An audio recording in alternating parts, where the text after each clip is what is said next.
তোমরা সবাই কেমন আছো? কিউট বয় দীপ চ্যানেলে তোমাদের সকলকে স্বাগত। আশা করি তোমরা ভালো আছো আর পাপানও ভালো আছে।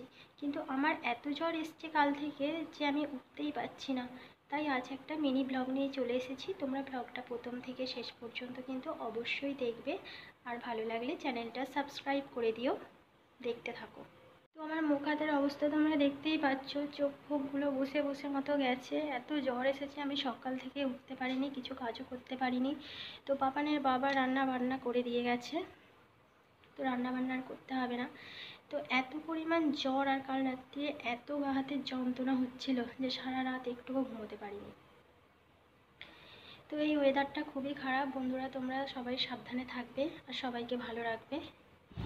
আর বন্ধুরা, আজ হচ্ছে আমার ভাইঝির প্রথম বছর জন্মদিন করছে ওরা, মানে সন্ধ্যাবেলায় একটু কেক কেটে বাচ্চাদের বলে আর কি করছে।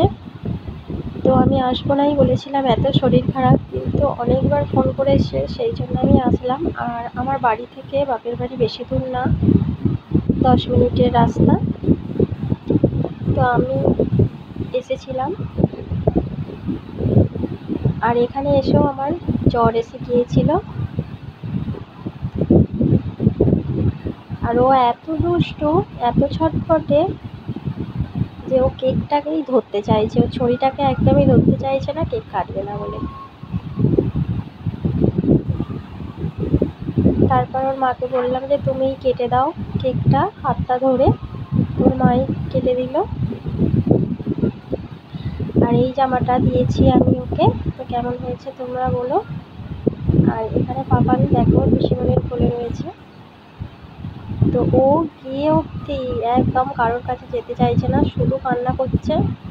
আর এখানে দেখো দীপ্তশ্রী কেকটাকে ধরবে বলে খালি কাঁদছে, ওকে কেকটা দিতে হবে, ও মাখবে আর কি। তারপর ওর মা একটু খাইয়ে দিল। তো বন্ধুরা, ভিডিওটা তোমাদের ভালো লাগলে অবশ্যই লাইক, শেয়ার আর সাবস্ক্রাইব করে দিও। আর দীপ সোনার পাশে থেকে তোমরা। তারপর একটু এখানে ওদের ফটো নিচ্ছিলাম।